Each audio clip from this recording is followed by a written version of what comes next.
Sentaos y cubríos. Se declara abierta la sesión.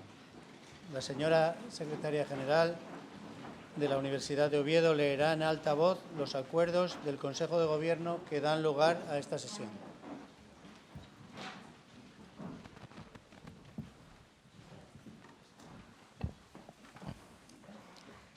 El Consejo de Gobierno de la Universidad de Oviedo, en sesión ordinaria celebrada el día 29 de marzo de 2019, acordó por unanimidad, a propuesta del Departamento de Historia, conceder el grado de doctor honoris causa por esta universidad, en consideración a sus extraordinarios méritos en el ámbito de la historia cultural, al señor don Peter Burke.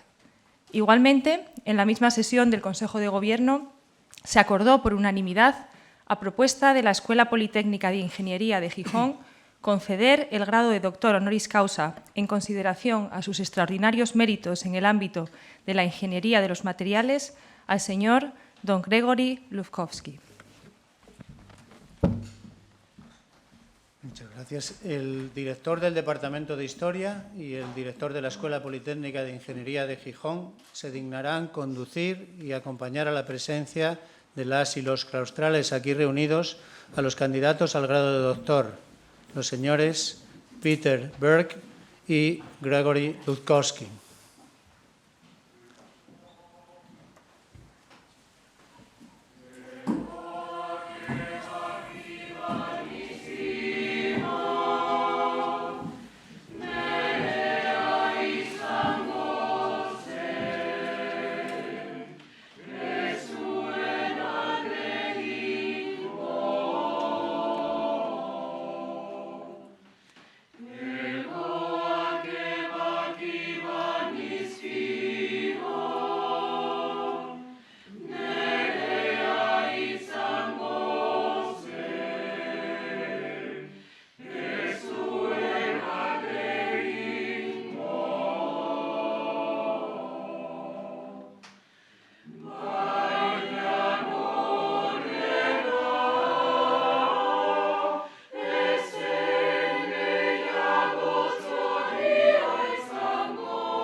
Burke, don Jorge Uría González tiene la palabra.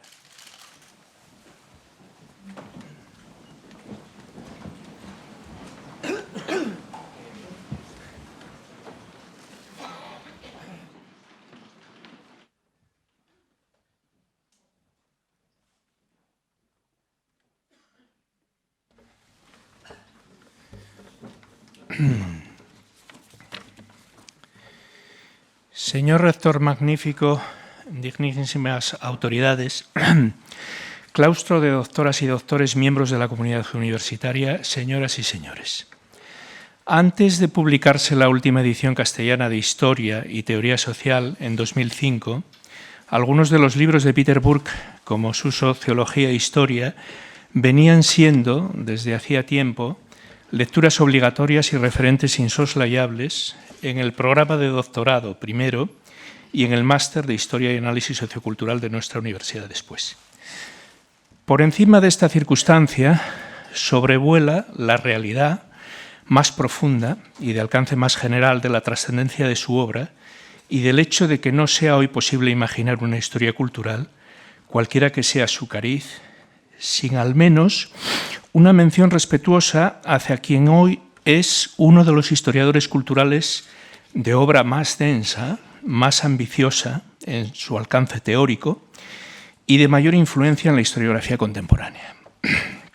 La publicación en 1978 de la cultura popular en la Europa moderna, precedida por una serie de artículos que adelantaban sus ideas en este terreno, constituyó un hito fundamental no solo en la historia cultural en sí misma, sino también en el patrimonio conceptual de la antropología o la sociología. La obra de Burke, en su conjunto, ha sido desde entonces un ejemplo constante de lo que puede dar de sí una historia que, sin renunciar a sus profundas bases sociales, equilibra en sus resultados las cuestiones culturales con una riqueza de matices raramente conseguida y al alcance de muy pocos historiadores.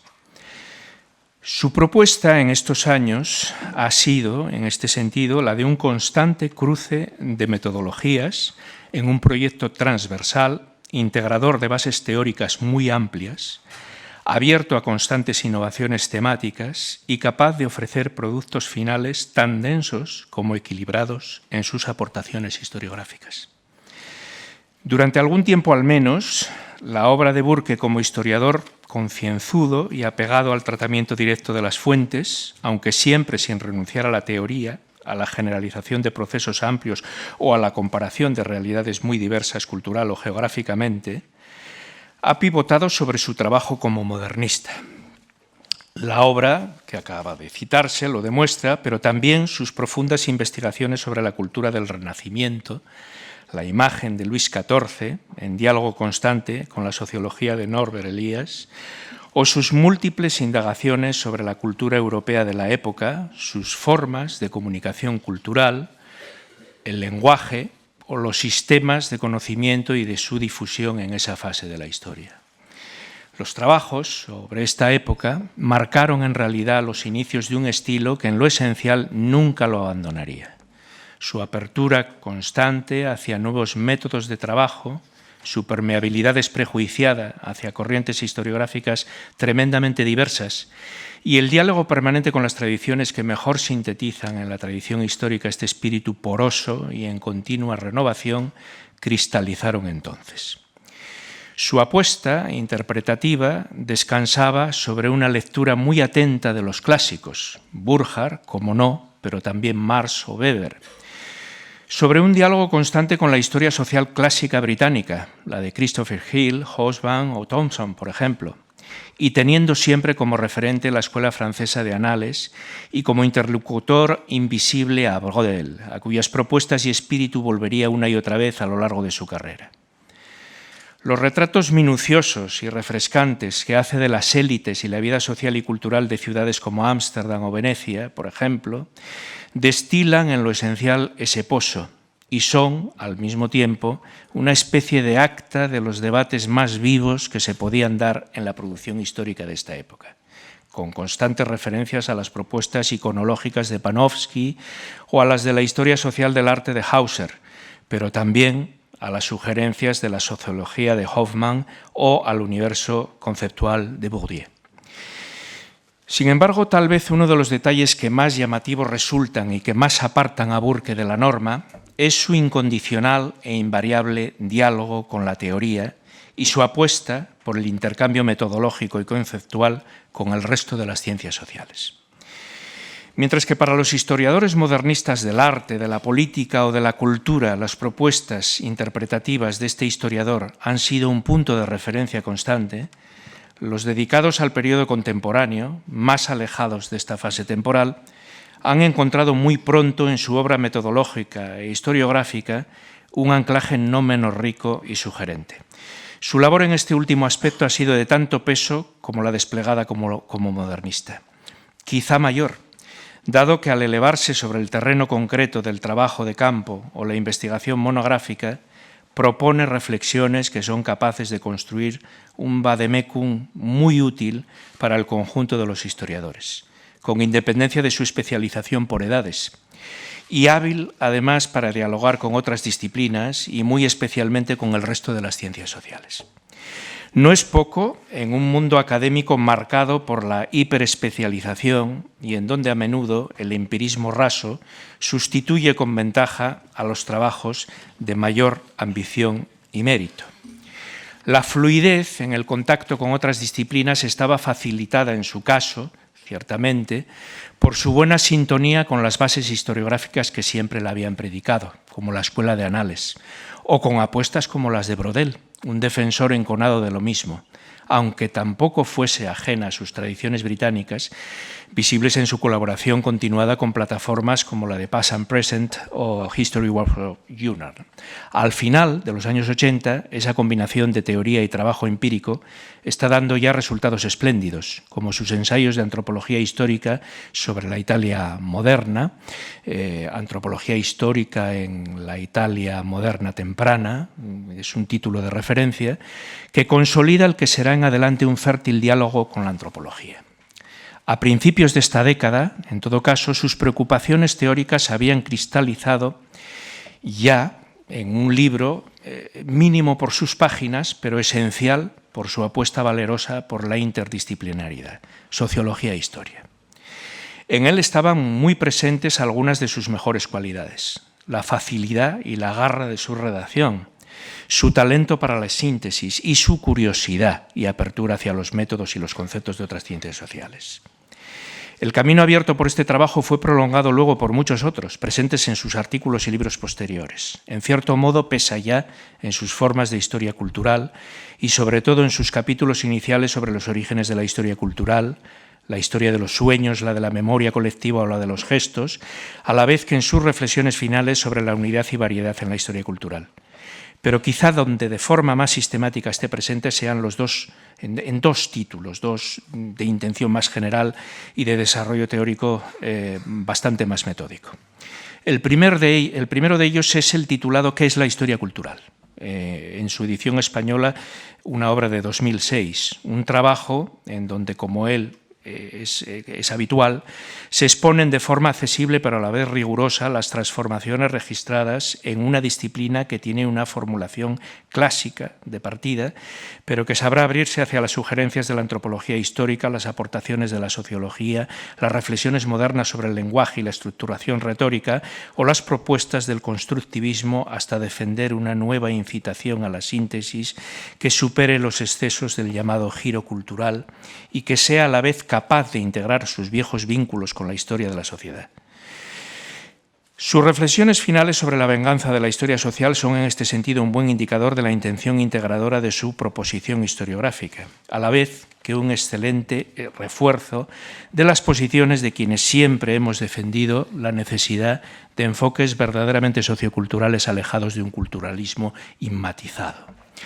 La otra propuesta es la vertida en Historia y Teoría Social y editada en castellano en el 2007. Se trata de un intento mucho más sistemático de diálogo entre el método histórico, las nociones sociológicas básicas o la inspiración antropológica en un recorrido que amplía y desborda los apuntes anteriores de Sociología e Historia. El libro repasa sistemáticamente los conceptos habitualmente integrados en el discurso disciplinar de la historia y ordena y estructura un verdadero tratado de historiografía social y cultural tremendamente útil y en donde figuran referentes clásicos como pudieran ser la obra de Spencer o la herencia de Marx, pero integrando también discusiones muy vivas hoy entre los historiadores, como las abiertas a propósito del poscolonialismo, la hibridación cultural o el tratamiento del sexo y el género. Peter Burke, además, consigue estar en forma. Recién llegado a los 80 años, todavía escribe y reflexiona a buen ritmo y con resultados provechosos para sus lectores. Hace apenas 6 años que se ha publicado en castellano, por ejemplo, la segunda edición de sus interesantes reflexiones sobre el hibridismo cultural. Un libro en el que de nuevo se aborda, en un estilo ágil y sugerente, temas como el de los procesos de apropiación e imitación cultural, las transferencias e hibridaciones registradas en este terreno, o fenómenos como el de la homogeneización y las resistencias antiglobalizadoras a este respecto. Y lo hace, además, como de costumbre, con una intención integradora de métodos y de teoría, y con un estilo que sabe sacar provecho de las nuevas propuestas sin arrasar del todo, como sucede a menudo las tradiciones anteriores. Poco más queda por añadir, salvo que sería posible manejar muchas más razones de peso en lo que a la calidad científica del candidato se refiere. En un mundo abierto a las bases de datos accesibles y a la inmediatez de la comunicación, que Burke abrazó defendiendo apuestas como las de la Wikipedia, se puede saber ahora fácilmente de lo que es exactamente su producción científica, inmensa y con centenares de artículos y libros. Sus trabajos, además, han sido traducidos a más de 30 lenguas, disfrutando en muchas ocasiones de un éxito editorial que es muy poco frecuente entre las disciplinas humanísticas, cuyos protagonistas, nosotros, solemos escribir demasiado frecuentemente para nosotros mismos, encerrados como estamos en la academia. Peter Burke fue distinguido en el año 98 con la medalla Erasmus de la Academia Europea y es doctor honoris causa por las universidades de Lund, Copenhague y Bucarest, entre otras. Este será su 6º título honoris causa. Y sobre todo, algunos de sus libros constituyen clásicos gigantescos, capaces de seguir animando fértiles enfoques y útiles enseñanzas para los historiadores de hoy en día. Lo que es más, Burke, y es preciso recordarlo, pertenece al reducido Olimpo de los historiadores que han conseguido dentro de las ciencias sociales ser tratados con mucho respeto. Y sobre todo porque han sido capaces de aportar a las ciencias sociales construcciones conceptuales de sustancia, para pasar a integrarse plenamente en su corpus disciplinar y ser referencias y citas obligadas en muchos de los temas que se abordan desde este corpus disciplinar. En realidad, son muy pocos los historiadores que han llegado a este estado, ¿no? Lo fue en su día Brodel, por ejemplo, lo ha sido Thompson con sus reflexiones sobre economía moral y lo está siendo ahora Peter Burke con sus precisiones sobre la cultura popular en la Europa moderna. Una obra que es manejada sistemáticamente por antropólogos, sociólogos e historiadores y que constituye un referente indispensable en la construcción conceptual de este término. Para los historiadores a secas, en cualquiera de los casos, sigue siendo un excelente ejemplo de sensatez y de apertura intelectual. Las palabras con las que concluye la última edición de su Historia y Teoría Social bien pudieran ser la divisa de muchos otros investigadores sociales. Se trataría, como él mismo subraya, de al mismo tiempo alejarse del ardor acrítico por los nuevos enfoques y la devoción ciega por la práctica tradicional, abrazando francamente la apertura a nuevas ideas, provengan de donde provinieren. Eso, dice Peter Burke, y bien pudiéramos decirlo nosotros, sería el sello distintivo tanto del buen historiador como del buen teórico. Así pues, considerados y expuestos todos estos méritos, dignísimas autoridades y causales, solicito con toda consideración y encarecidamente ruego que se otorgue y confiera al profesor Peter Burke el supremo grado de doctor honoris causa por la Universidad de Oviedo. Muchas gracias.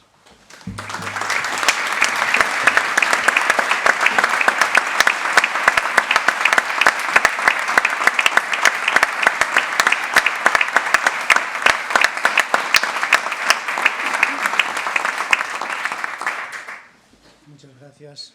El padrino de Mr. Gregory Ludkovsky, don Francisco Ortega Fernández, tiene la palabra.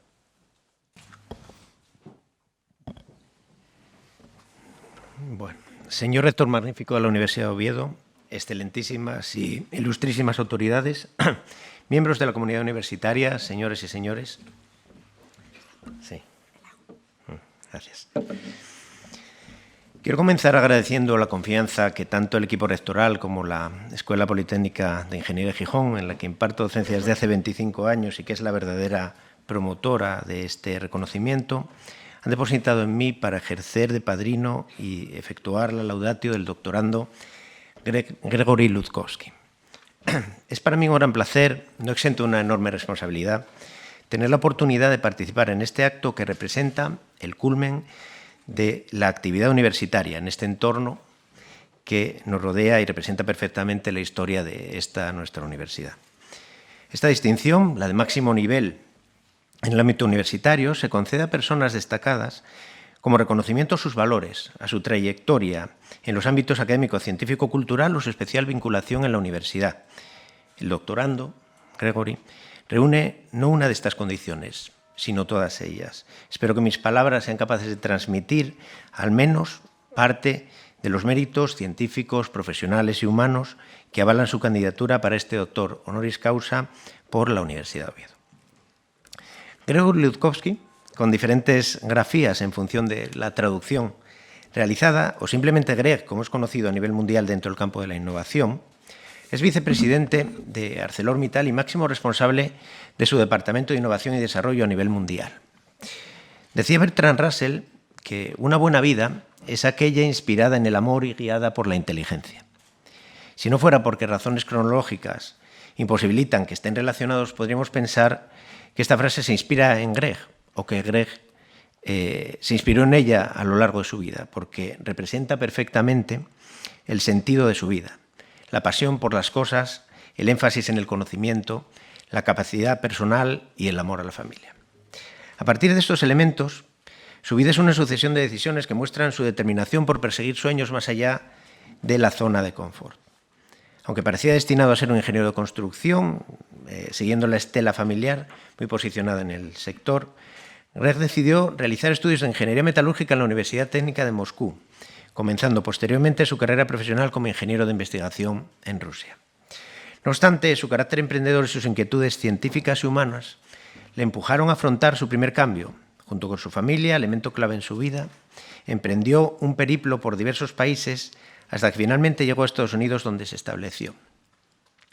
No fue una travesía exenta de dificultades hasta llegar a ese momento, pero ese deseo de alcanzar nuevos retos y la confianza en su propia capacidad le permitieron superar estos inconvenientes. Ya en Chicago comenzó una nueva etapa de investigación, esta vez en diversas empresas privadas, durante la cual desarrolló trabajos que dieron lugar a más de 2 docenas de patentes y numerosas publicaciones en el campo de los procesos y productos de acero, principalmente relacionadas con aceros con propiedades eléctricas, con inclusiones y corrosión.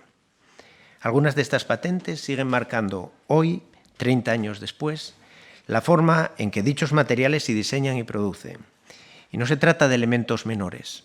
Estos aceros son hoy una de las claves del desarrollo de las nuevas tecnologías y de la transición energética hacia una sociedad electrificada y libre de carbono.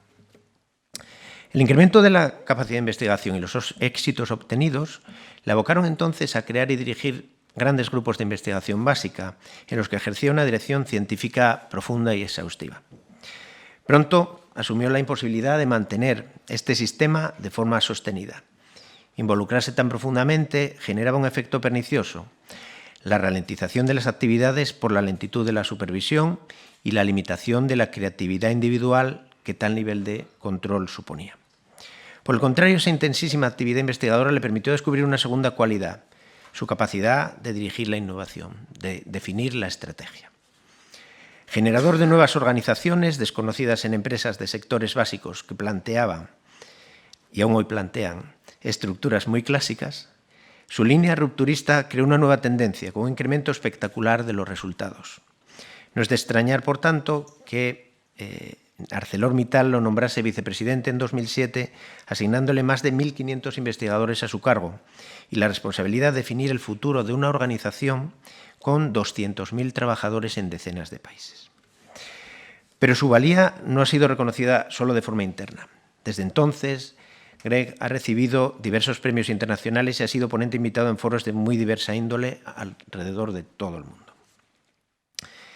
Greg es uno de los pioneros de la innovación abierta y del leverage of assets. En general, del concepto no podemos hacerlo todo nosotros solos. Acercarse a los mejores, aprender de ellos y con ellos es una de sus máximas. Y dentro de esa colaboración con los mejores incluye a la Universidad de Oviedo, lo cual no deja de ser una demostración del reconocimiento del valor que a ésta le concede. Así, la organización que dirige es desde hace años la empresa tractora que moviliza directa e indirectamente mayor número de investigadores, proyectos subvencionados y contratos con nuestra universidad. Si bien la colaboración comenzó hace años, no es menos cierto que su presencia, sin olvidar la enorme aportación de otras personas del entorno que fueran capaces de atraerle para que nos conociese, ha transformado esta relación desde los meros apoyos puntuales a problemas locales a una investigación avanzada, abierta y global, que se desarrolla aquí, en Uniovi, para resolver problemas en cualquier lugar del mundo. No se trata de una colaboración basada en la cercanía, en la responsabilidad social corporativa, en la obligación, sino en el reconocimiento de la capacidad de nuestra universidad de producir investigación de la máxima calidad, al nivel de cualquiera de las universidades internacionales más punteras con las que también trabaja. Este reconocimiento es además una carta de presentación, una puerta de entrada para abrir nuevas colaboraciones con otras organizaciones que ven en la Universidad de Oviedo un socio posible y fiable, puesto que confían en los criterios de ArcelorMittal Global R&D. Pero tal como comenté al inicio, no son solo las cualidades profesionales o científicas las que definen a un candidato a doctor honoris causa. Un aspecto clave para recibir este enorme honor son los valores humanos. Y aquí Greg merece una mención destacada. Uno de los valores establecidos por la organización que dirige es, textualmente, somos buenas personas. No hay modo más corto y más simple para definirle.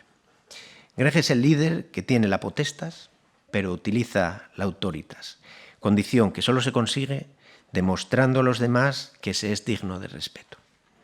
Es un líder natural que genera la necesidad de seguirle, en parte por la absoluta seguridad, credibilidad y confianza que transmite, en parte por la seguridad de que te apoyará hasta el final. Esta forma de trabajo genera a su alrededor grupos de alta capacidad que alcanzan objetivos arriesgados, puesto que creen en la causa y se sienten respaldados. No es un secreto que estamos en tiempos convulsos. Vivimos el que será el cambio más grande de los últimos 100 años, con grandes consecuencias para todos los sectores industriales. Presente en todos los foros internacionales, Greg es uno de esos líderes que, a través de sus organizaciones, están redefiniendo cómo será el mundo en los próximos años. Estos logros personales y capacidad de liderazgo también se explican por su propia personalidad. Se trata de una persona afable, humilde y generosa que siempre se muestra cercano y disponible, aspectos desafortunadamente poco habituales en personas de su talla y valía intelectual.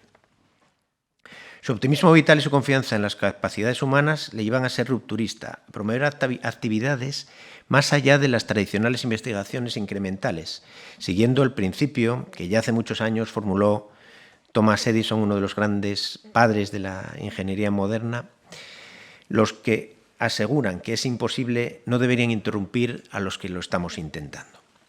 El fracaso no es no conseguirlo, sino no intentarlo. Esta revisión, necesariamente breve y superficial, no sería completa si no citamos su faceta humanista. Todos los grandes ingenieros y científicos tienen una amplia inquietud cultural. Greg es uno de esos humanistas casi renacentista, con una cultura transversal que va de la ingeniería al arte, de la física a la filosofía. Viajero obligado durante 300 días al año, suele decir que no tiene casa, por necesidades de trabajo, dedica el poco tiempo libre que le resta a viajar, aunque en este caso por razones culturales. Basta una anécdota que muestre este tipo de inquietudes. En una visita al Chicago Art Institute, Greg y su esposa quedaron prendados por el cuadro de la Asunción de la Virgen del del Greco. Por ello decidieron viajar a España para contemplarlo en su emplazamiento original. Tras un viaje exclusivo dedicado a ello, llegaron al convento de Santo Domingo el Antiguo y quedaron maravillados ante el retablo para enterarse en ese momento de que estaban contemplando una copia, puesto que el original estaba realmente en Chicago. No dejó de ser una buena oportunidad para contemplar de nuevo Toledo, aunque no fuese ese el fin inicial. Toledo bien vale un buen viaje. Quiero, por último, resaltar la especial relación de Greg con España y, de modo muy especial, con Asturias. Me consta que es un entusiasta de nuestros paisajes, no tan distintos de las montañas de Indiana donde vive. Bueno, vive, donde está su hogar. De nuestra comida, de nuestra cultura y, sobre todo, de los propios asturianos.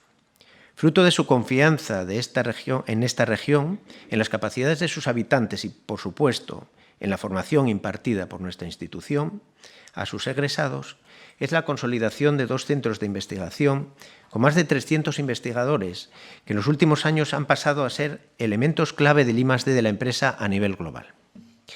Más de un 70% de ellos han sido o son incluso alumnos de esta institución.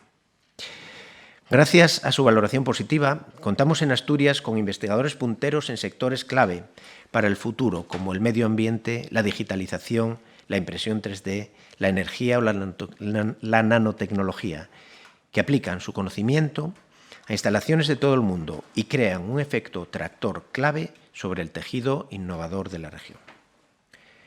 No hace mucho tiempo, un gran amigo e investigador me comentaba que la mejor forma de identificar a las personas que merecen la pena es ver lo que te aportan cuando hablas con ellas.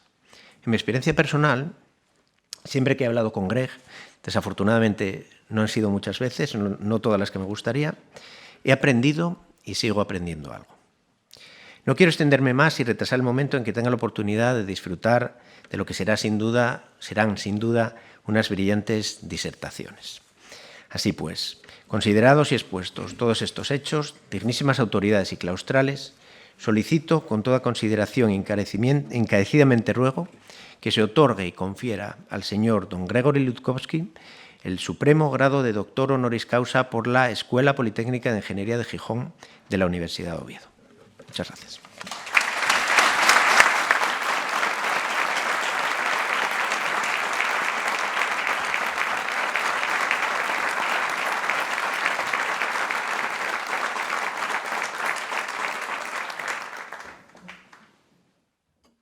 Muchas gracias.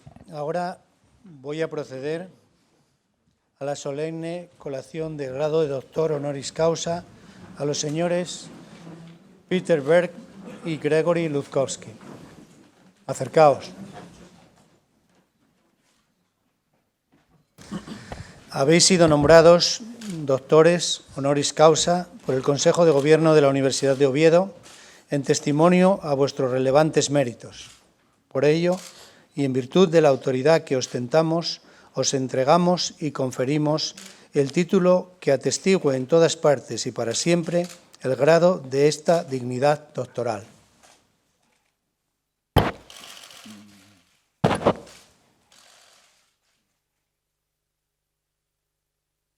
Y como símbolo de tan alto honor, os imponemos este birrete, tantas veces laureado, honrado sin cesar por tan grandes, tan ilustres y tan excelsos maestros en los reinos de España, sobre vuestras cabezas, cual corona de vuestros estudios y méritos.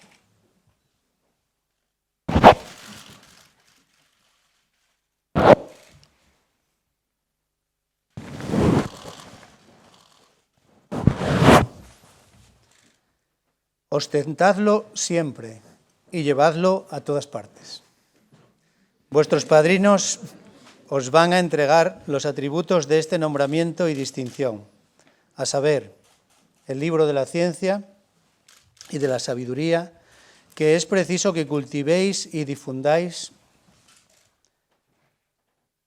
sin descanso, para que tengáis presente que, por grandes que sean vuestros talentos, siempre deberéis manifestar reverencia, respeto y toda consideración a vuestros maestros, que han sido vuestros predecesores.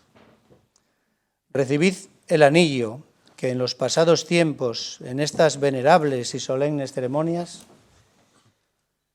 cual símbolo de los privilegios de firmar y sellar todos los dictámenes, arbitrajes y consultas de vuestra ciencia y profesión, se entregaba y por conferido se tenía.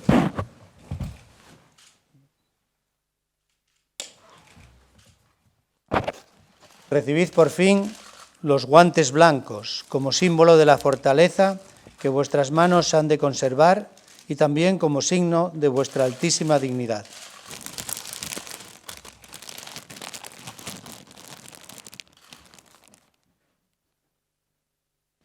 Pueden volver al sitio.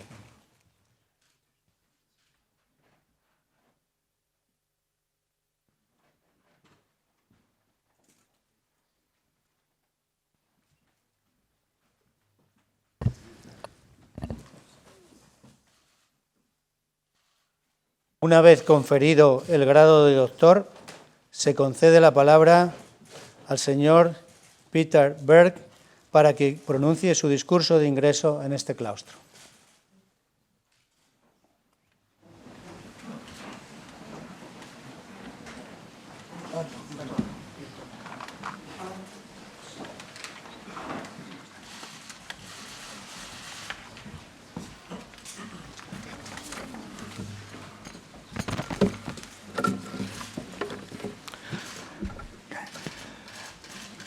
Rector, colleagues, friends, it's both a pleasure and an honour to be here today.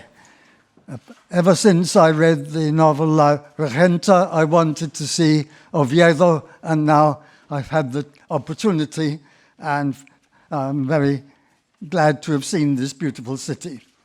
But it's also a great honour for my work to be recognised in Spain, and in particular here, and an honour I appreciate all the more because I'm an admirer of the work of a professor at this university, a great polymath, Benito Feijóo. I'll talk about him in a minute. This discurso offers a few reflections on the history of knowledge, because in the last few decades, scholars have been taking an increasing interest in this subject.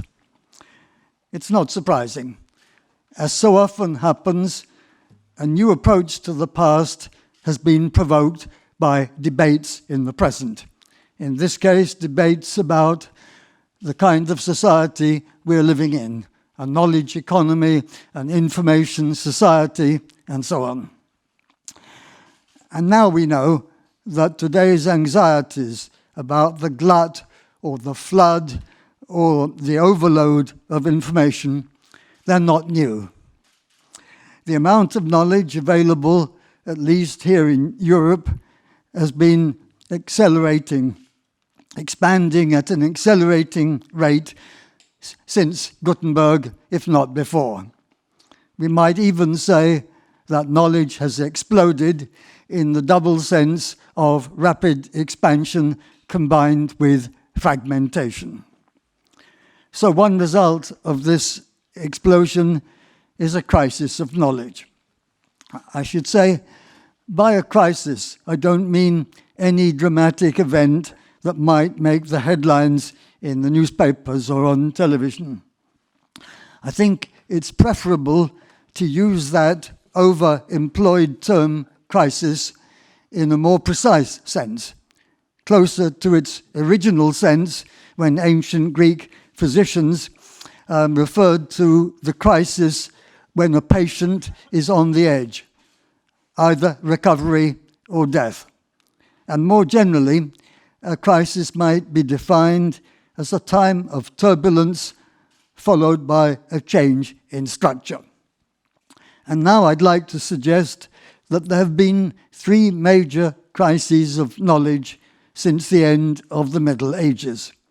One of them in 17th century Europe, one in the 19th century in both Europe and the Americas, and finally one worldwide in our own time.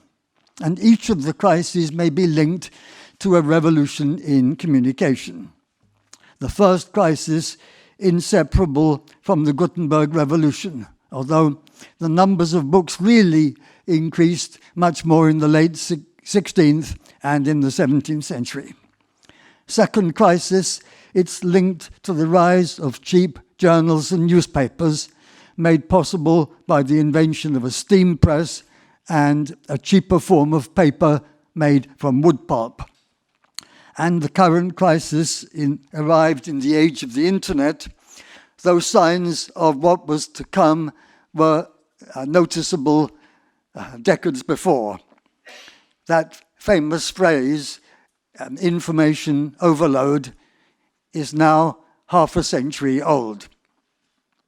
But the digital revolution has led to the accumulation of information on such a huge scale that new units of measurement, each greater than the one before, have had to be invented again and again, just to keep up with it.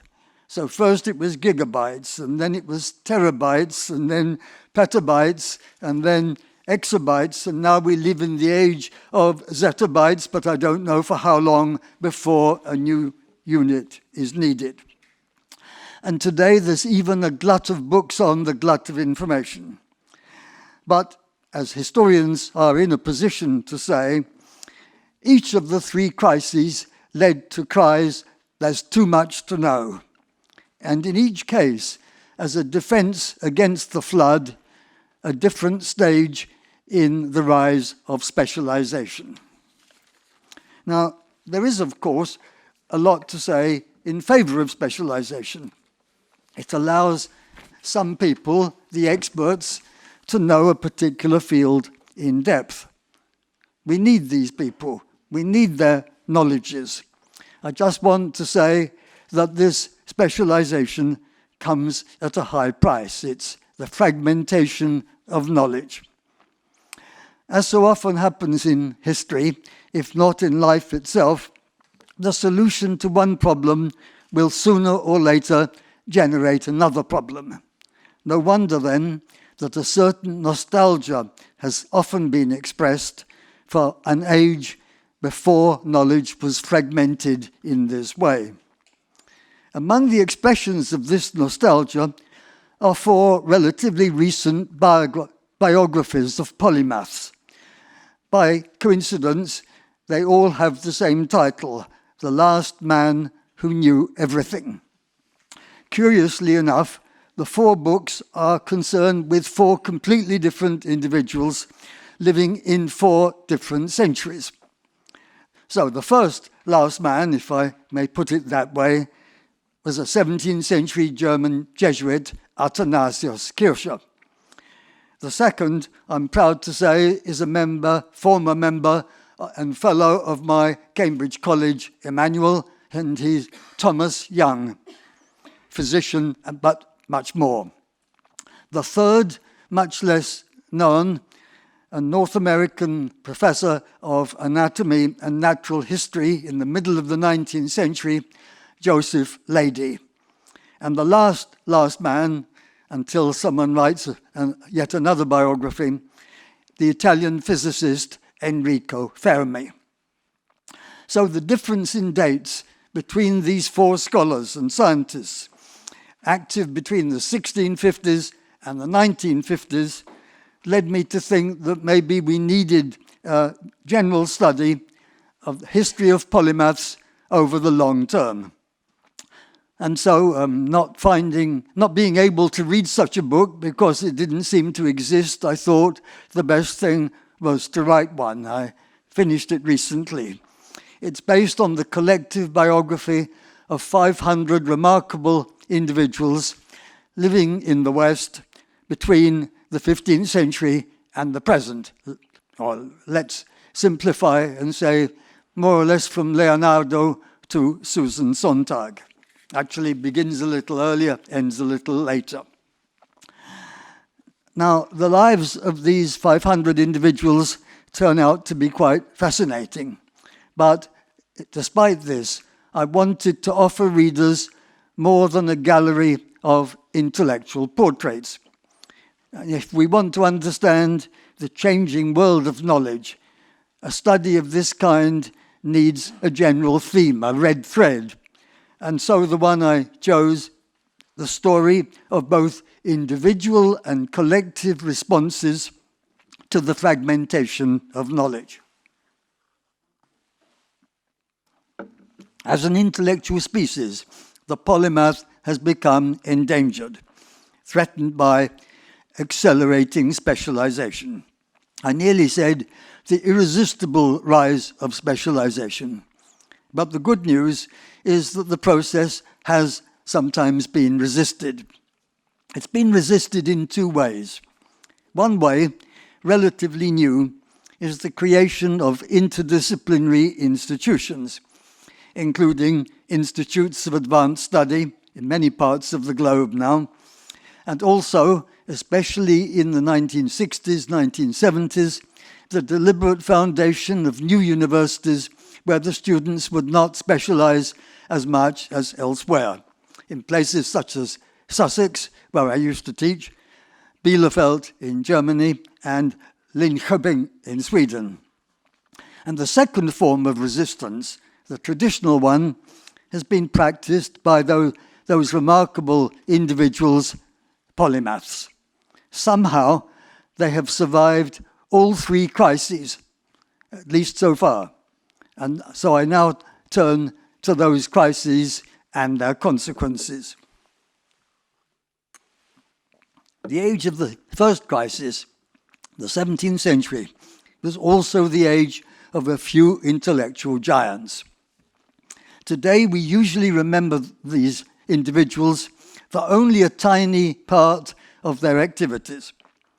Isaac Newton, now famous for his contributions to mathematics, optics, mechanics, also wrote about alchemy, theology, and chronology.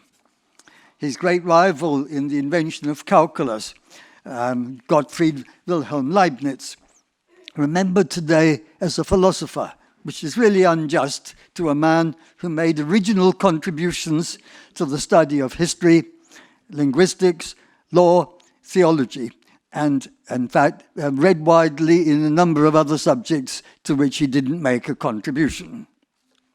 But unfortunately, what now appears to be a golden age of polymaths also had a dark side, like most golden ages.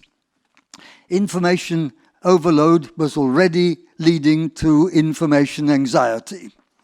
Even the hard-working and widely read Leibniz once wrote about what he called, I quote, the horrible heap of books that is constantly increasing.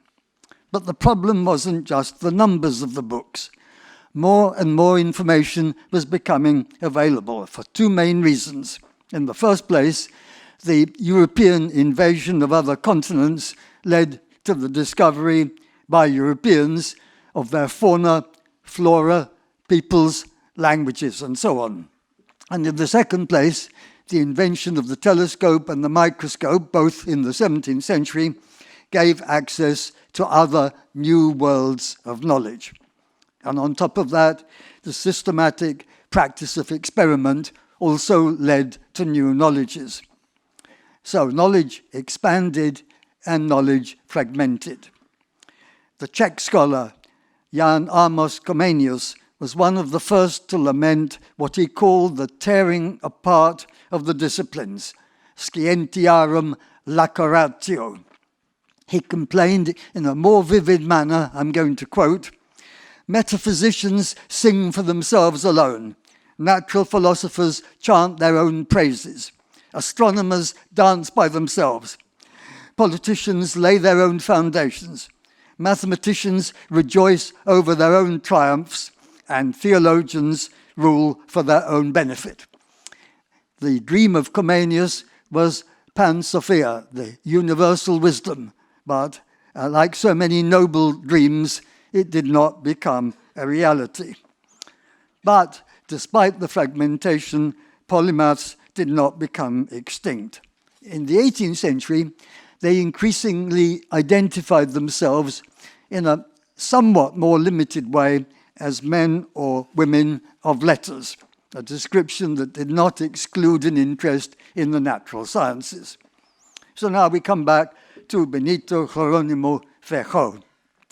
described in the official approbation of his Teatro Critico as a monstro de erudición, a man of letters who may have made few discoveries of his own, but he kept up to date with what was happening in many fields of knowledge. As the title page says, the teatro was concerned with todo género de materia. And in his prologue, Verhoeven explained, originally he planned to arrange these essays by academic discipline, but he gave up. O porque no pertenecen de alguna, o porque participan igualmente de todos. Thanks to his vast reading, he was able to write about all these fields in a critical manner and in an accessible, conversational style in the vernacular. Or take the case of a Scottish philosopher at the same time, Adam Smith, remembered today merely as an economist, thanks to his famous Wealth of Nations. But that famous book is very much more than a treatise on what we call economics. It demonstrated the relation of that subject to moral philosophy, law, and politics. In any case, Smith did not begin his academic career as an economist.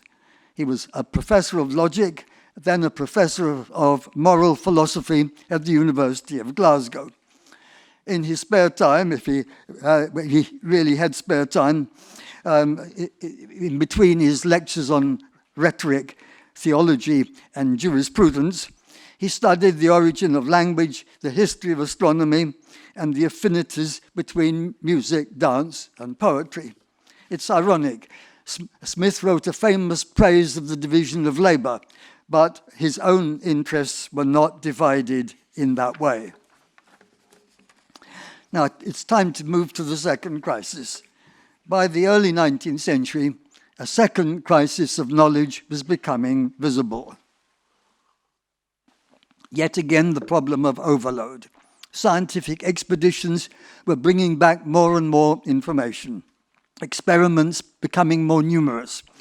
The public archives in Paris and Simancas and other places opened to historians, offering them kilometers of documents to decipher and make use of. Anxiety over overload revived. In this situation, it seemed little short of miraculous to continue to find individuals whose interests, knowledge, and achievements ranged widely over the disciplines. But such individuals did exist. The most spectacular and best-known example from the first half of the 19th century being Alexander von Humboldt, a true monster of erudition like Leibniz, making original contributions to geography, geology, botany, zoology, anatomy, and astronomy, while also writing on archaeology, ethnography, and demography. In Victorian England, Charles Darwin might be described as a polymath, but he had a rival, a contemporary with a still wider range. William Fox Talbot, a gentleman amateur remembered for having invented a particular kind of camera, but he was also a distinguished mathematician. In optics, he formulated a new law. In botany, he identified 2 new species. He published 3 papers on astronomy, and he was one of the first individuals to decipher Assyrian cuneiform writing. But it's time to say something about a collective reaction, which is the second crisis led to major changes in the organization of knowledge in universities. The development of specialized departments, a defense mechanism, building dikes to contain the deluge of information. Another defense mechanism, collaboration. By the end of the 19th century, teamwork in the laboratory had become a feature of what was already becoming known in Germany as big science, Großwissenschaft, a collective production of knowledge by division of labor that was already being compared at the end of the 19th century to the mass production of goods in factories. And jumping now to the middle of the 20th century, intellectual fragmentation was the subject of a famous lecture delivered in Cambridge in the year 1959 by Charles Snow, a physical chemist who had turned into a civil servant and then reinvented himself as a novelist. So in this lecture, highly controversial, I have to say, but there's no time to talk about that, Snow complained about the growing gap and the lack of understanding between individuals in what he called the two cultures, natural sciences on one side, humanities on the other. And today, as we're well aware, the gap that C.P. Snow lamented in 1959 has widened still further. I don't think the phrase two cultures is adequate any longer. We have to speak of many cultures of knowledge. I like to talk about knowledges in the plural. So again, one might well have expected polymaths to have become an extinct species like so many species in the world today. And all the same, a few remarkable individuals today have continued to resist specialization with apparent success. One living example of what I call a serial polymath on the model of serial polygamy is the American Jared Diamond. Diamond was trained as a physiologist, but became interested in birds, studied ornithology. In pursuit of unusual birds, he visited New Guinea. When he was living in New Guinea, he became interested in biogeography, ecology, linguistics, because New Guinea is full of different languages, and finally anthropology. And now he's best known for his essays on world history. Diamond's books on history have sometimes, actually quite often, been criticized by specialist historians. Actually, I don't always agree with what he says myself, but I do think it's fair to say that whether or not one accepts his answers, Diamond's questions about the past, questions that this outsider to the profession has asked, they've been both original and fruitful.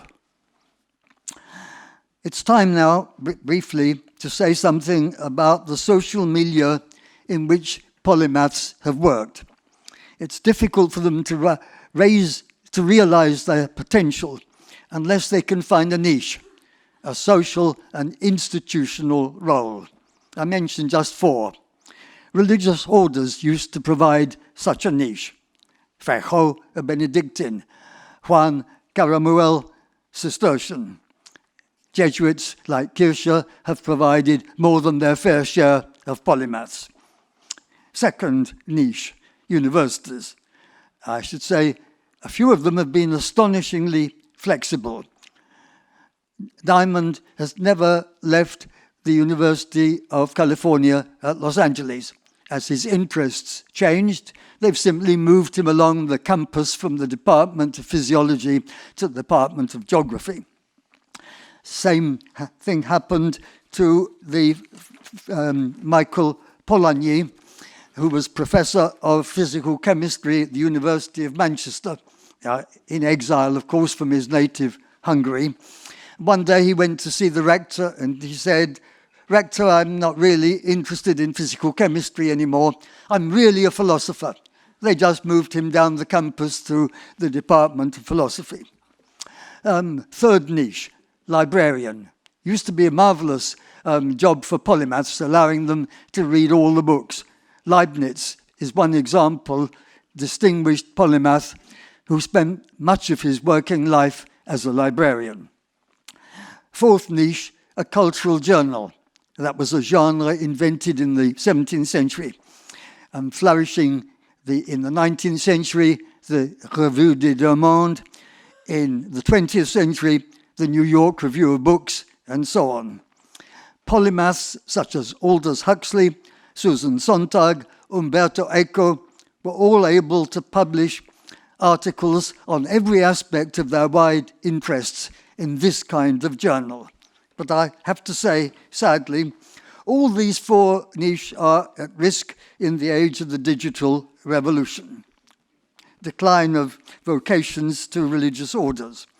Universities less hospitable to polymaths than they used to be, as teaching loads increase and meetings multiply. Librarian has become a profession requiring specialized training and concentrating on management. I only know one librarian who actually reads the books before arranging them on the shelves, and that's at the Warburg Institute in London. Cultural journals are losing their subscribers and advertising, and if they move online, a journal that publishes articles of 3,000 words risks losing the reader's attention. I, for one, can't read more than 500 words on screen with them. And I'm sorry to say, all the living polymaths known to me have left middle age behind. Jared Diamond, like me, is 82. Julia Kristeva, philosopher, literary critic, psychoanalyst and semiotician, she's 78. Even the enfant terrible Slavoj Žižek, who seems to have written about absolutely everything, he's 70. I really cannot think of a living polymath who was born after the year 1960. Well, it could be argued that the polymath simply belongs to an old regime of knowledge and it's obsolete now. But in my view, there still remains a crucial role for individuals who are able to perceive unexpected connections between different fields or disciplines, analogies between problems, analogies between solutions.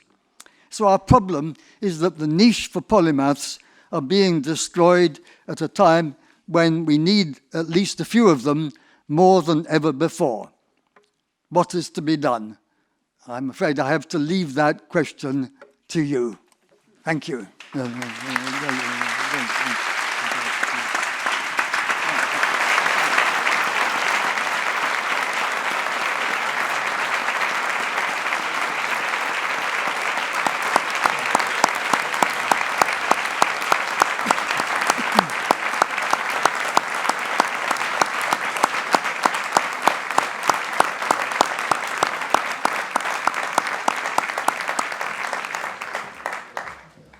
Thank you.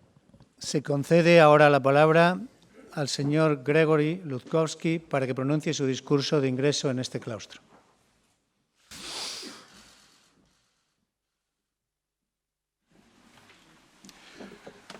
Ladies and gentlemen, before I begin with the formal part of my speech, I'd like to, first of all, compliment Professor Burke for outstanding presentation, but also maybe to offer some hope that not everything is lost. Just a couple examples. Yesterday I spent a lot of time with my colleagues, a lot of them are present here today. But the people in the audience of the steel company R&D were biologists, data scientists, physics specialists. Why? Because what we are finding with every single passing day, that it is on interfaces of multiple science that the true breakthroughs are made. But I think it's also getting recognized very widely in global university community. I finished talking during break before arriving here with the Dean of School of Engineering. And I related to him what's happening currently, studying this year in the University of Chicago, where the new faculty has been created that actually will teach and graduate polymaths. $800 million has been invested to start this faculty. So I believe not only society recognizes that this not dying breed is important, what they're recognizing is this dying breed is actually essential.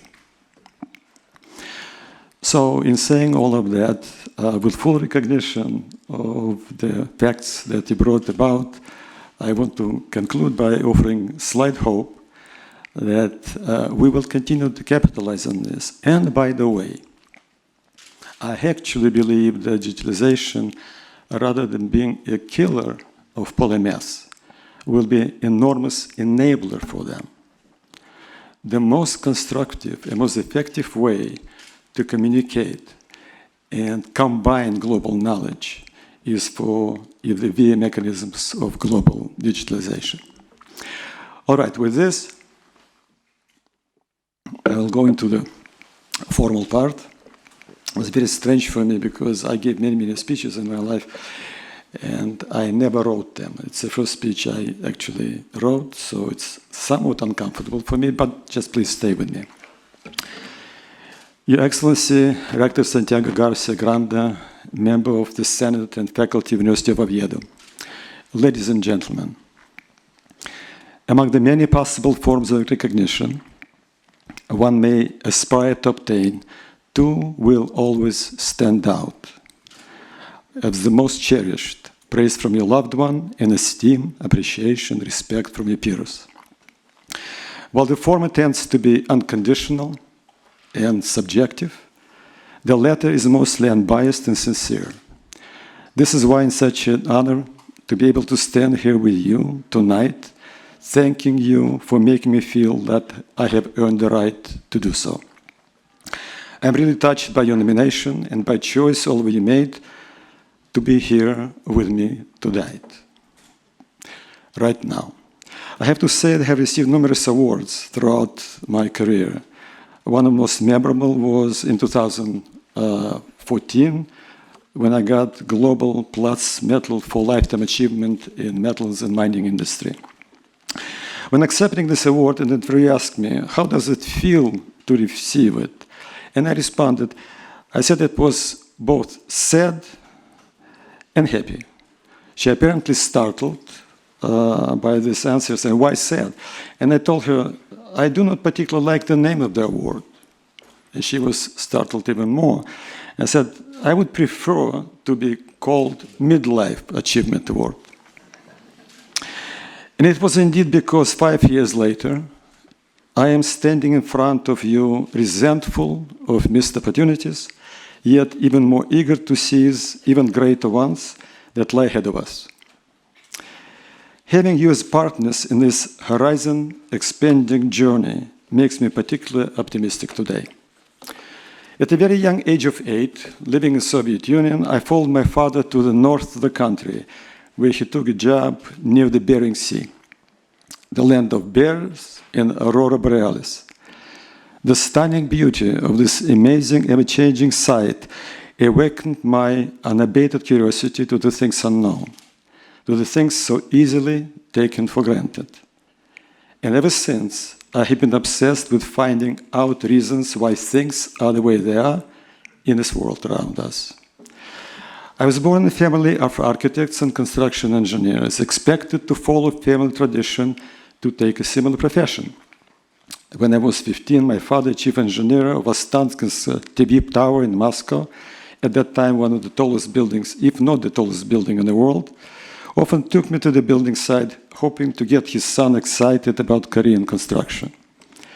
It was, however, not the case.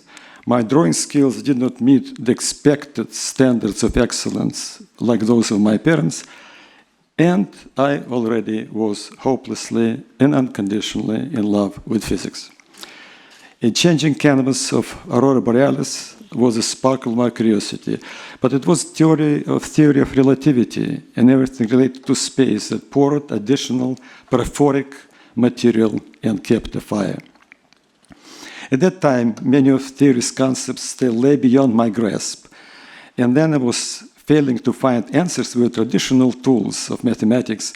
I tried to imagine solutions in the form of dynamic paintings existing in a multidimensional space. In my life, I solved many technical problems through visualization, but I could not visualize the infinity. Finally, I managed to deal with this predicament, and a love for the subject matter stayed with me for the rest of my life. Like this, I decided to follow not the expected path of my parents' careers, which would have made a rather easy and maybe even sugar-coated life, and plunged to the sea of solid physics and physical chemistry. In 1979, I left the Soviet Union for US.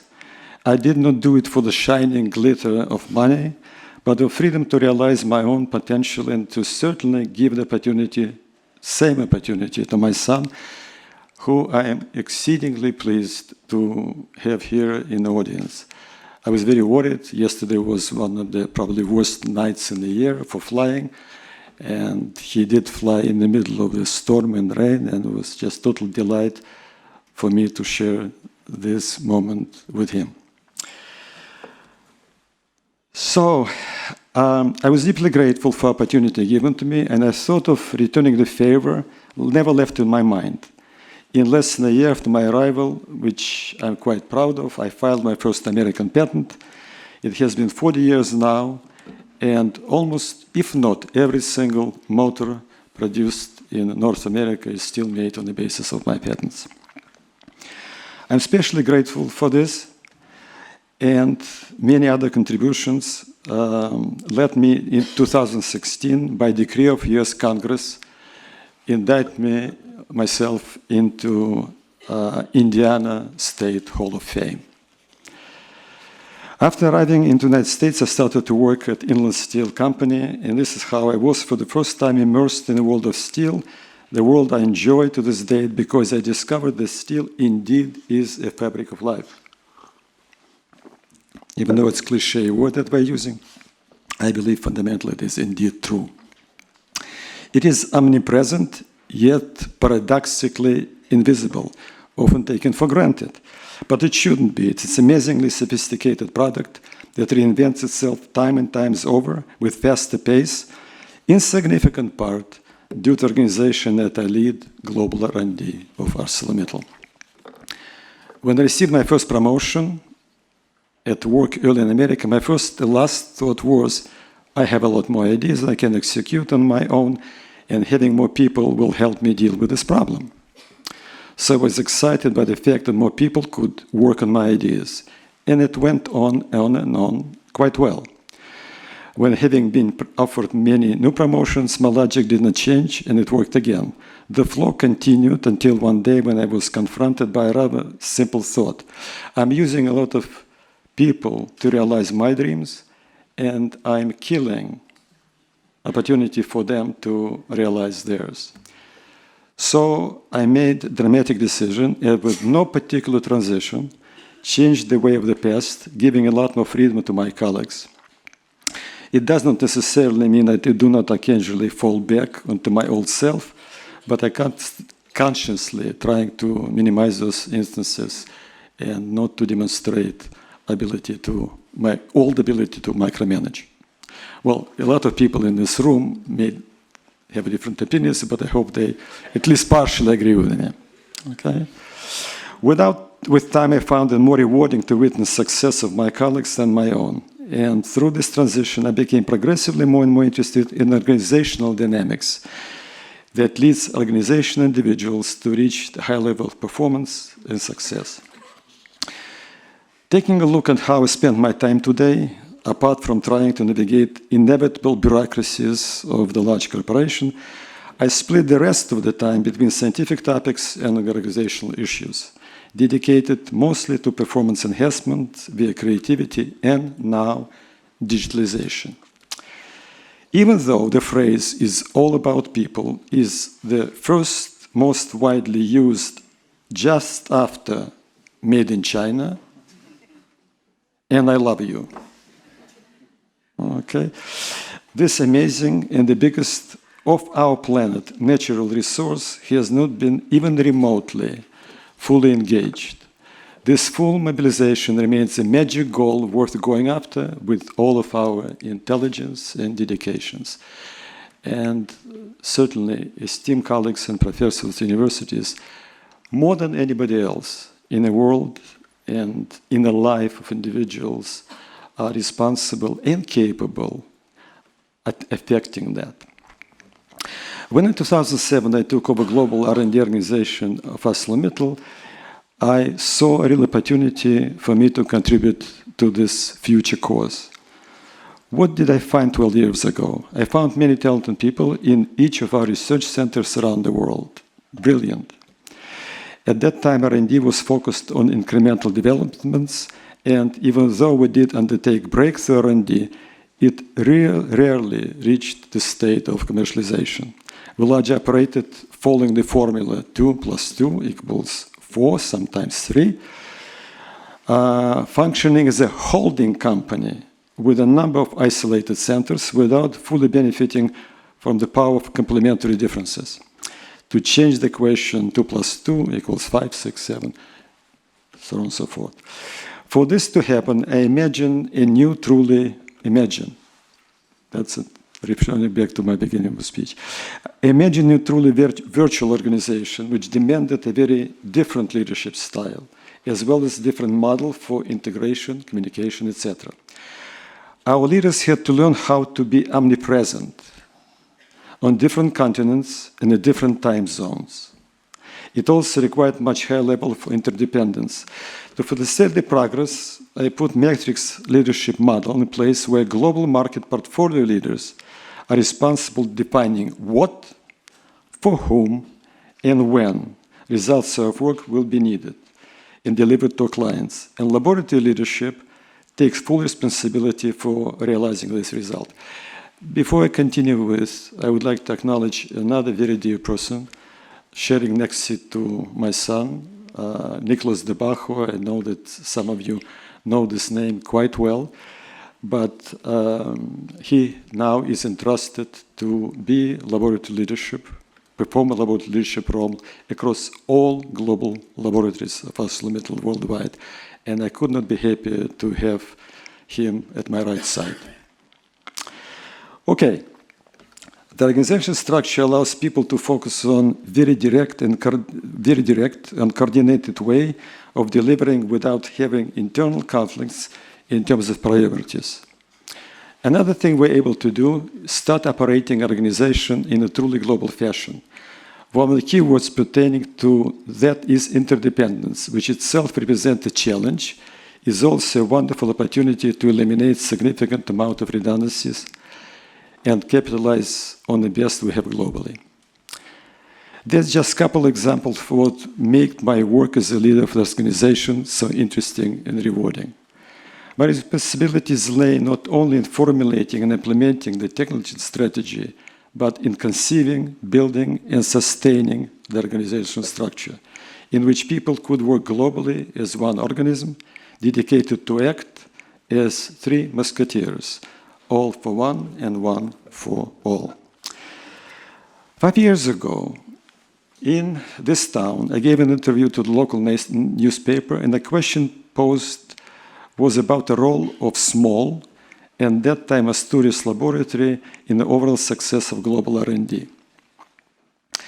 I referred to Swiss watch. I pointed and said, which particular part of this watch is more important? The reality of this is every part is equally important. The small defective bolt made by one can bring down a plane or a spaceship, while miraculous invention of another can affect others for generations to come. And so Asturias Laboratory, so is Asturias Laboratory for our organization.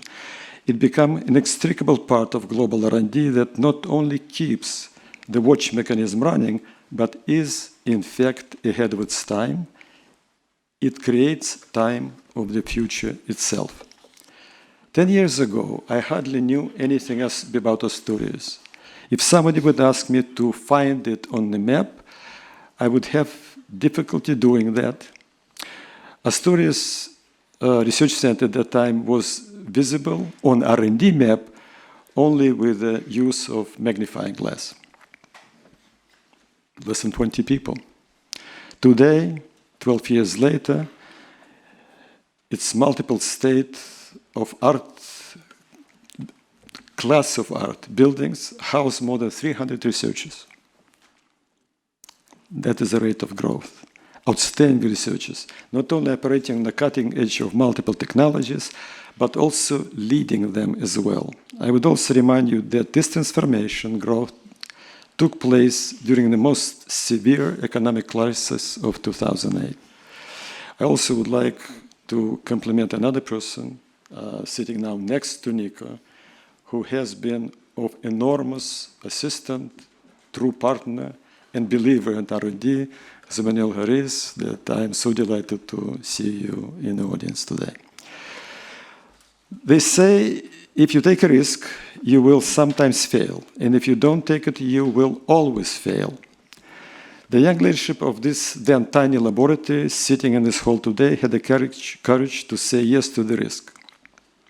It would be demonstrably romantic to say, and the rest is history. Fortunately, it was not the case. And yes, I didn't make a mistake by using the word fortunately. Asturias flourishes because, having taken risk again and again, and learning from mistakes, never getting discouraged by them. While being brave is a prerequisite of success, it is certainly not the only one prerequisite. One of the most frightening things in life, and I think everyone witnesses it every day when we're turning TV on. I don't have TV anymore because I don't want to be exposed, quite honestly, to that.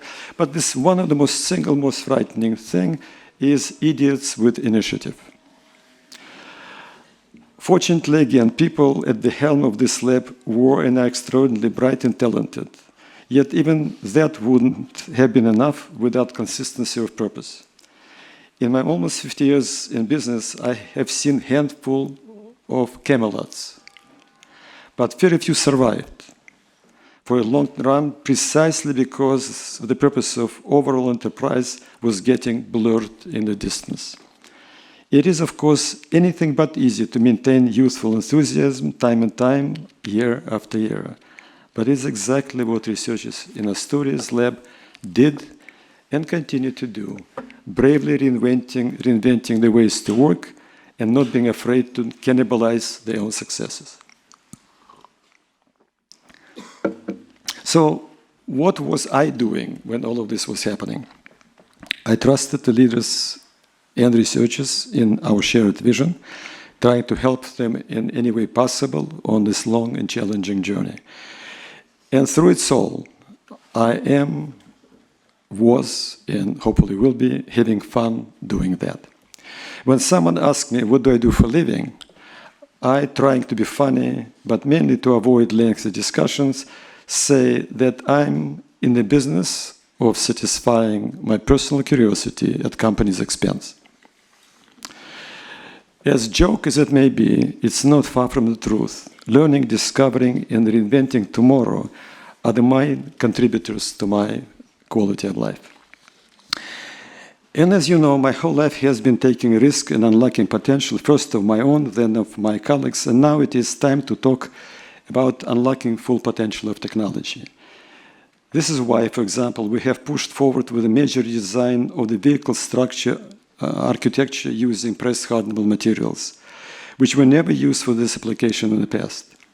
We did it in record time, and if you had bought a car in the last few years or planning to buy one, there is 100%, not 99.9, 100% probability that you'll be entrusting your safety and safety of the loved ones, not only in our material, but also our engineering design solutions.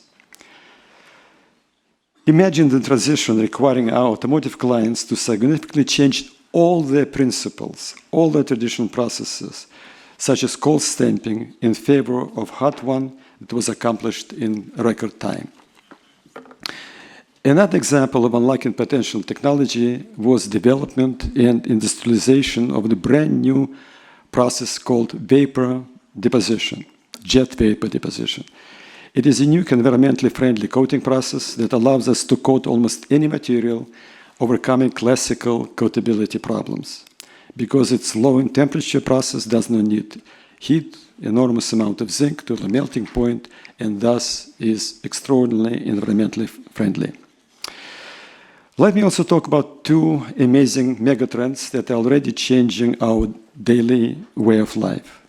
We're quite fortunate, even though some may disagree, to live study, teach, and work in the times of tectonic shifts in digital technologies that propel the realization of ideas some years ago to be found only in science fiction. My family, my wife more than I, but we are big trekkers. Okay, so Star Trek is something that is ingrained in our DNA. But if you take a look at this and just forgetting about teletransportation, almost everything that was predicted by Star Trek has been realized. So I think that one profession I probably wouldn't want to be nowadays is sci-fi writer, because reality always and very often begins to outpace even imagination. Okay?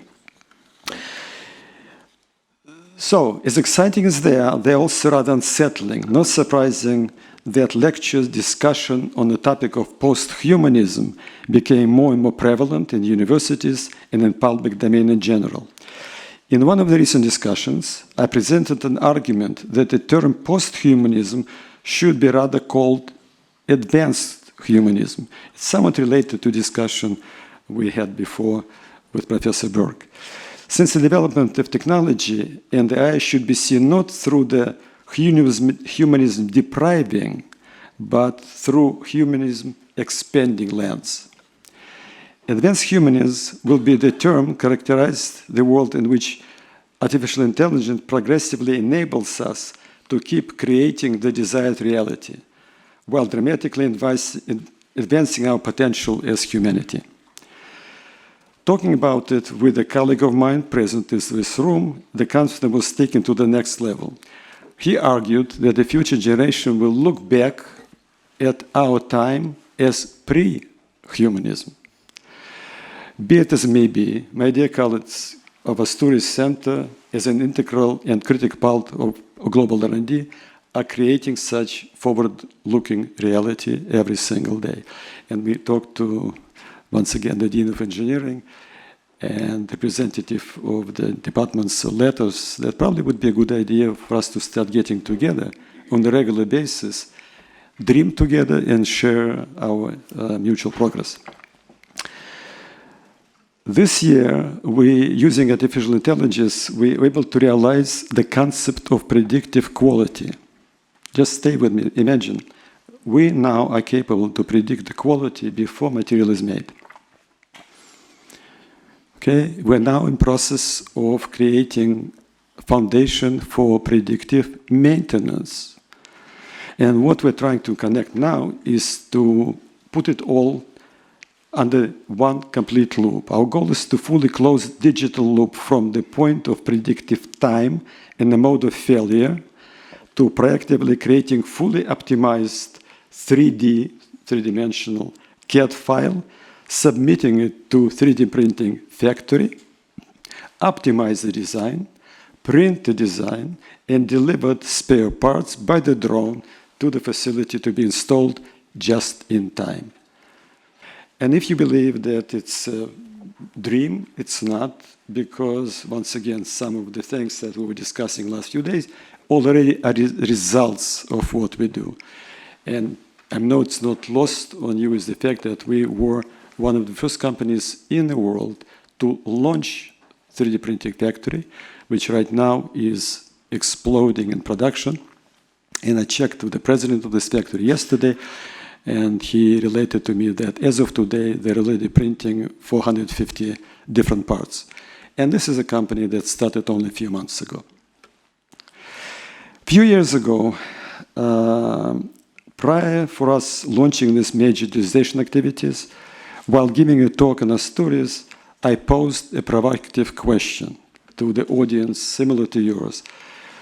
If Steve Jobs was born in Asturias, could this have resulted in Apple being a Spanish company? At that time, this question was left unanswered. Standing here today, I will positively say that indeed it could. I owe these positions to my colleagues who day after day keep moving the horizons of what is possible further and further. While all of this was going on, I kept wondering about the darker side of this digital world, where time to think gives way to time to act. The phrase computers will allow people to waste time in the most efficient manner was first pronounced in 1980 by a friend of mine who was at that time vice president of HP. And today, when you take away the mobile phone, a person feels amputated and even develops phantom pains. I was also concerned that knowledge will be replaced with information and real friends by virtual, and by doing so negatively influence both organizational effectiveness and human dynamics. Even though I'm still pondering over this topic to a significant extent, the Global R&D and Asturias Center in particular helped me to mitigate these concerns through the creation of sustainable culture of deep personal interdependence. The borders between professional and personal lives are being concurrently dissolved and reconfigured. I would not miss not to talk about another topic of mutual concern, the topic of environment. It constitutes significant focus for my company, my organization, and me personally. This domain is the most handful that demands the best from us individual members, manufacturing community, academia, political establishment. And it needs to be addressed with all the rigor and all the honesty on a truly global basis. When I'm asked about my position on global warming, climate change, I always define it from the view of my 3 grandchildren. And in this capacity as a grandfather, I have no desire to gamble on my grandchildren's future. With the growing number of global impact demonstrating over and over, the above is not just real, but imminently threatening. It behooves us as custodians of this planet to protect it for future generations. ArcelorMittal Research Center in Asturias has very active, dedicated activities in this field, advancing them further and further. With this, we have decided to build world-class expertise in diffused emissions, such as dust, SOx, NOx, dioxins, etc., etc. I would like to share with you more examples of breakthrough developments in this, but the format of today's speech, and I already took too much of your time, prevent me to go into more details. When I took a look at the current state of these developments, it made me proud, sad, and hopeful, and excited at the same time. Proud for what we did, sad that pollution still exists, hopeful and excited by how much more we can and will do. In one moment of my life, I was asked, what is innovation? And I created my own definition. I'm not pretending that's the correct one, but it works for me. I said innovation is practical realization of creativity. And on the other hand, it's very important to understand that creativity is a synthesis of imagination and knowledge, a nuclear reaction between the two. And universities are the two sources of this knowledge. Biological death can be defined as a time that the heart stops beating. But scientific is when a person stops learning. From this perspective, the role of universities can never be overestimated. It is the foundation of success of societies, companies, countries. And for us, it is imperative to be a learning organization, and you, your scientific personnel, your professors, as well as your students, create an ecosystem that allows us to learn continuously and from the best. This is unique. We are pleased with this proximity. We're also proud that we try to form this proximity around the world, but today here, I would like to recognize the criticality and importance of the University of Oviedo to the past, current, and future success of ArcelorMittal R&D. A couple of years ago, during a keynote speech I gave an American Manufacturing Association in Texas, I was asked, outside my personal life, what bothers me the most? My answer included a couple points. One of them was divergence between the state of science and that of global humanity. This is particularly palpable today, when stunning examples of technical excellence are in stark contrast with the global political, religious, and cultural discourse. To this end, the nuclei of goodwill that we're able to create here today is truly encouraging and very hopeful.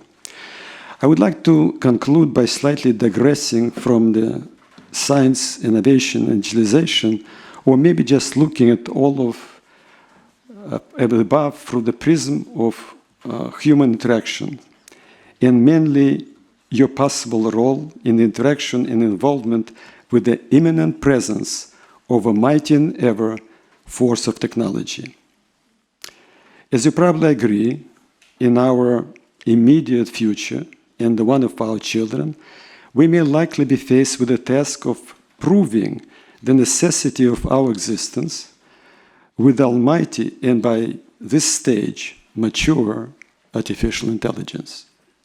This challenge will not be necessarily nearly as satisfying as the initial creation of the pre-adolescent version of the same, and may require all the innovation that we have left to come forth.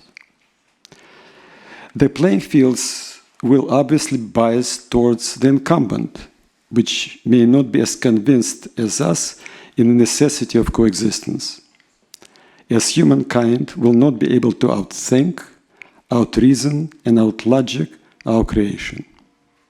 In fact, the only way to continue it to keep us around for a bit longer may be to never allow it to fully understand us and break us down into binary gene sequence, imminently leading to the predictable and logical result. In short, try to be as humanly possible. Take uncalculated risk, defy logic, climb real mountains, sail real seas, fall in love. I wish for everyone, us here, to find something and hopefully someone to fall in love with, as it is still the most powerful force in human existence and possibly the only thing worth keeping us around. I will cherish this day forever. Thank you.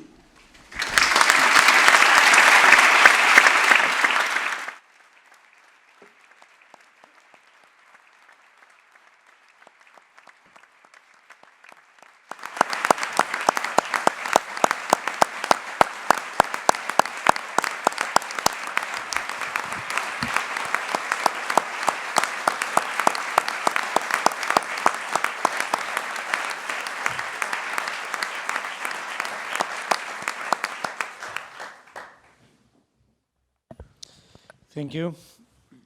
Acercaos para prestar con la más plena conciencia el juramento que os voy a tomar en nombre y por la autoridad de esta Universidad de Oviedo.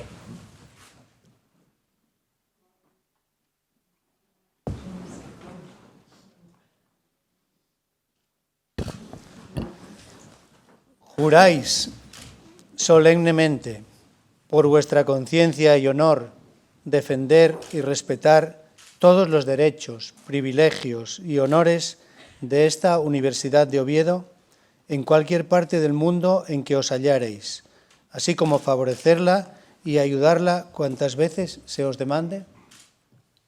Así lo juro, así lo prometo, así lo aseguro, así lo quiero.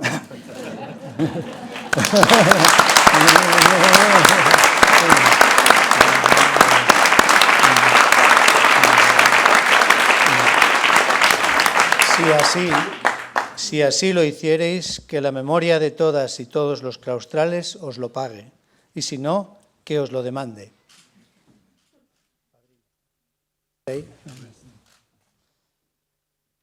Dignísimos señores, os admito e incorporo al claustro de esta Universidad de Oviedo, con todos los derechos, inmunidades y privilegios inherentes a las y los demás doctores, y en señal de la paz, la benevolencia y la amistad con que siempre habéis de ejercer vuestro ministerio, os abrazo con la mayor cordialidad en el nombre de las y los doctores de este claustro aquí presente.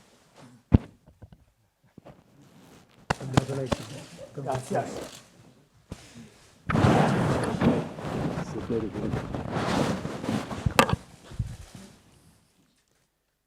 Que los nuevos doctores que han sido proclamados ocupen sus asientos una vez que les haya entregado la medalla de la universidad.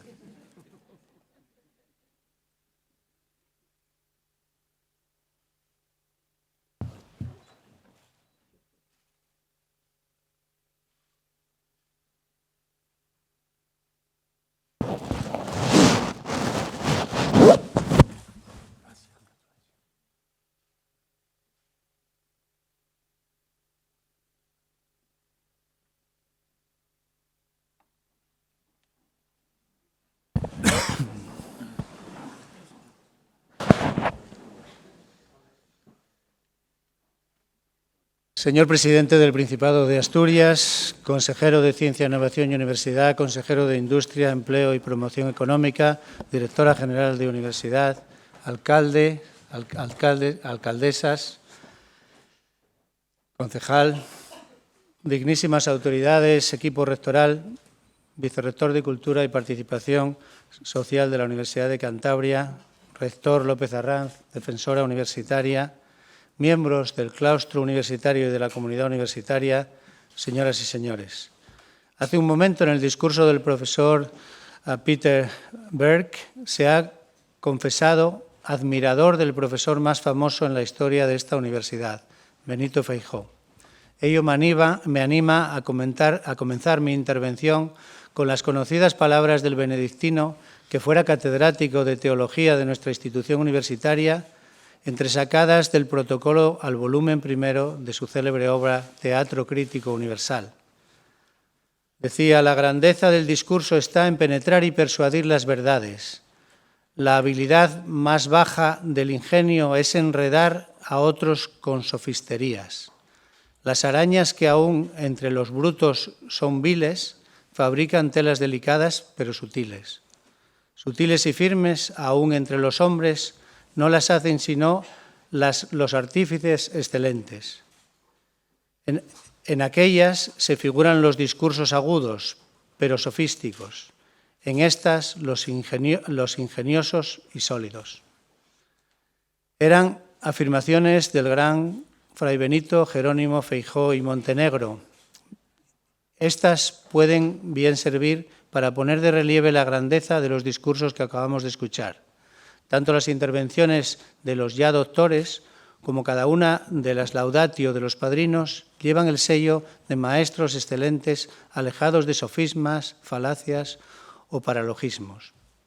De ahí que muestre mi reconocimiento a todos ellos, pero de manera muy especial a los nuevos doctores honoris causa, a Peter Burke y Gregory Ludkovsky, para expresarles mi felicitación más sincera en nombre de toda la comunidad universitaria, pues para la Universidad de Oviedo es todo un orgullo y una satisfacción contar en nuestro claustro con su figura, engrosando la importante lista selecta de doctores y doctoras honoris causa.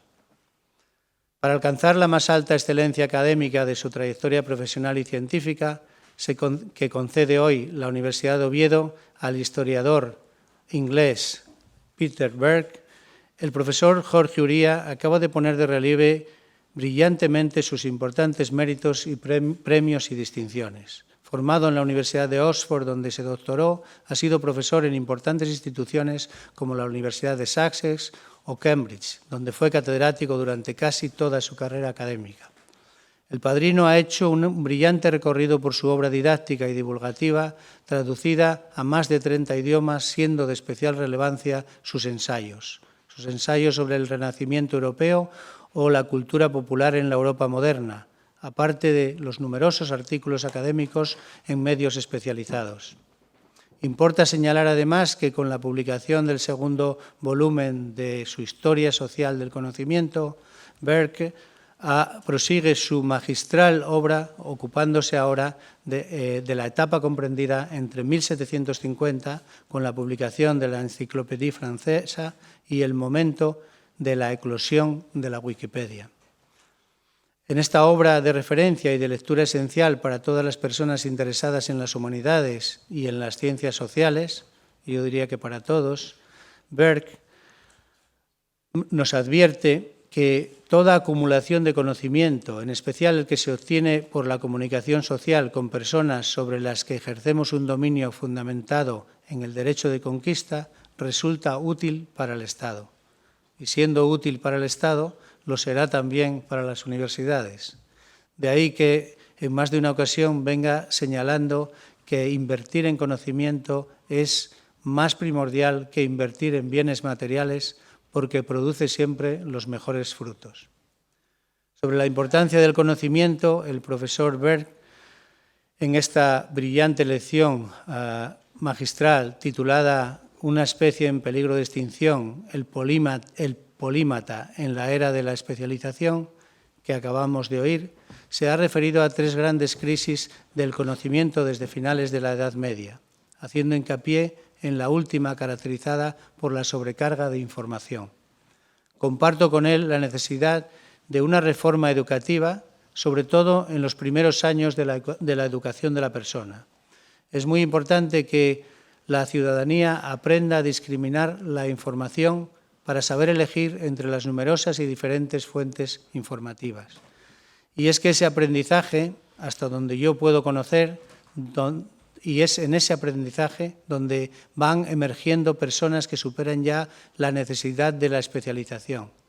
Lo que se ha dado lugar a ese nuevo término, know-math, un neologismo que combina las palabras know y nomad. Eso puede hacer pensar que el polímata no se halle necesariamente en peligro de extinción. Ante lo cual, la pregunta ahora es la siguiente: ¿es el fin del especialista? Desde luego no. No es el fin del especialista, como nuestro otro doctor honoris causa, Gregory Ludkovsky, que posee 2 docenas de patentes y es autor de numerosas publicaciones en un campo tan especializado como es la metalurgia física. Su padrino, el profesor Ortega Fernández, ha puesto en el frontispicio de su laudatio una cita de Bertrand Russell. Y este premio Nobel de Literatura en 1950 me permite añadir otra cita para establecer un punto de conexión entre ambos laureados, pese a estar en áreas muy distintas. Afirmaba Russell que la conclusión es que sabemos muy poco y, sin embargo, es asombroso lo mucho que conocemos. Sin poner en duda la sabiduría de los 2 doctores que hoy acogen nuestra universidad, no creo exagerado afirmar que estamos ante 2 polímatas. De su gran conocimiento han dado buena cuenta los profesores Uría González y Ortega Fernández, resaltando este último la dimensión humanista, casi renacentista, de Ludkovsky, con una cultura transversal que va de la ingeniería al arte y de la física a la filosofía. Pero además de esa capacidad como polímata, el padrino ha presentado a Greg como uno de los pioneros en la innovación abierta y del leverage access. Esa condición se fue consolidando desde el comienzo de su carrera en Rusia como investigador en el campo de la física del estado sólido. Posteriormente, en 1979, fue contratado por el East Chicago, Indiana, el laboratorio de investigación operado por Inland Steel Company, que fue obtenido posteriormente por Mittal Steel en 1998. Ludkovsky avanzó a través del Departamento de Investigación y Desarrollo para convertirse en vicepresidente de I+D en 1995 y en 1998 fue nombrado director de tecnología de I+D International y más tarde de Mittal Steel Company. Actualmente ostenta el cargo de vicepresidente de I+D Global de ArcelorMittal y hoy, desde ese cargo, acaba de mostrarnos la importancia del Centro de Investigación de Asturias, que con sus múltiples edificios de última generación albergan más de 300 investigadores sobresalientes, no solo operando a la vanguardia de las múltiples tecnologías, sino también liderándolas. Me interesa insistir en el dato del que nos podemos enorgullecer, y que nos acaba de proporcionar el doctor Ortega. Más del 70% de estos investigadores e investigadoras han sido alumnos y alumnas de nuestra universidad. Ello significa que nuestra institución siempre aporta profesionales de calidad. Pues la calidad nunca es un accidente, siempre es el resultado de un esfuerzo inteligente, recordando el pensamiento de John Ruskin. Obviamente, recojo felizmente la sugerencia que me acaba de efectuar Greg al reflexionar sobre la muerte biológica frente a la muerte científica. Ciertamente, una persona no puede dejar de aprender salvo que opte por el suicidio científico. De ahí que comparta plenamente que nuestro personal científico, nuestro profesorado y nuestro estudiantado tengan que crear ese ecosistema al que usted se refería, que nos permita aprender continuamente y aprender de los mejores. Recordando de nuevo a John Ruskin, decía: quien desea conocimiento ha de esforzarse en adquirirlo. Y hoy tenemos aquí sobrada muestra de este esfuerzo. Y lo que es aún mejor, tenemos el resultado satisfactorio de ese esfuerzo, como el que han demostrado los dos doctores Honoris Causa que acaba de incorporar la Universidad de Oviedo y a quienes reitero una vez más mi felicitación. Ellos representan la gran esperanza de nuestras y nuestros jóvenes investigadores y estudiantes que ven en sabios como los que hoy laureamos una posibilidad de formarse personal y profesionalmente de cara a disfrutar una vida digna y fructífera. Como hemos hablado de polímatas, quiero terminar con una referencia a otro conocido polímata. Se trata de un pasaje de la gran obra dramática de Johann Wolfgang Goethe, cuando Fausto, en una habitación gótica, estrecha y de altas bóvedas, sentado en un sillón ante su pupitre, dice: «Ay, he estudiado filosofía, jurisprudencia, medicina y también, por desgracia, teología. Todo ello en profundidad extrema y con enconado esfuerzo. Y aquí me veo, pobre loco, sin saber más que al principio. Tengo los títulos de licenciado y de doctor y hará 10 años que arrastro mis discípulos de arriba a abajo, en dirección recta o curva, y veo que no sabemos nada. Espero y deseo que nuestra universidad, con la incorporación de los doctores Peter Burke y Gregory Ludkovsky, siga el ejemplo de su trabajo y su energía con la profundidad extrema y el enconado esfuerzo de Fausto, deseando asimismo la superación de tal pensamiento para contribuir a la sabiduría. Pues como afirmaba el propio Goethe, no basta saber, se debe también aplicar. No es suficiente querer, se debe también hacer. Muchas gracias, muchas gracias. Thank you very much.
Se levanta la sesión.